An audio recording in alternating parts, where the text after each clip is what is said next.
Tuloy-tuloy po ang pagpapatayo ng Tent City sa Cebu na magsisilbing pansamantalang tirahan ng mga apektado ng lindol. Sa gitna po niyan, ilang pamilya ang patuloy na nagtitiis na sumilong sa mga tolda.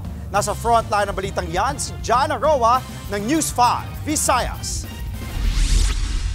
Pinagtatagpi-tagping tolda. Sa ganito muna nagtitiis ang mga residente sa Sitio Camotes, Purok Mulmol sa Daan Bantayan, Cebu. Ilang araw matapos ang pagtama ng magnitude 6.9 na lindol sa probinsya, siksikan ang mga pamilya at nagmistulan na itong campsite.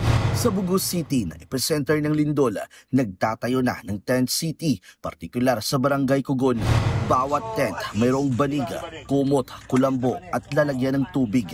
Meron din itong medical tent, community kitchen station at paliguan.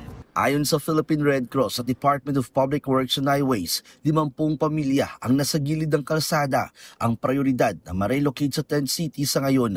Sa pag-i-inspeksyon kahapon ng mga opisyal kasama si DPWH Secretary Vince Dizon, kinumpirmang daragdagan pa ang mga tent na ipatatayo. So iyan ang plano mong itayo dito? For now po, Per zone 50. per zone 50, so total 200. 200 Per zone. families. 50 per zone, 200 families. Lagyan nyo ng kalye-kalye, no? Yes po, sir.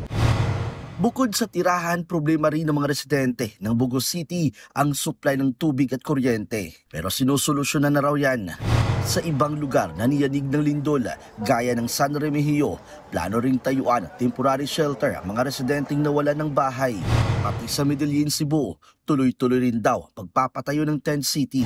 Sa huling tala ng NDRRMC, halos kalahating milyong residente ang naapektuhan ng lindol. Higit 1,000 ang nasa mga evacuation center. Umakyat naman sa 71 ang napaulat na nasawi, habang higit 500 ang sugatan. Nagbabalita mula sa frontline. Jan Arua, News 5. Mga kapatid, Andre Felix po. Iba na ang may alam at may pakialam sa panahon ngayon. Para po sa tuloy-tuloy na balitaan sa frontline kahit weekend, mag-follow at mag-subscribe na sa social media pages ng News 5.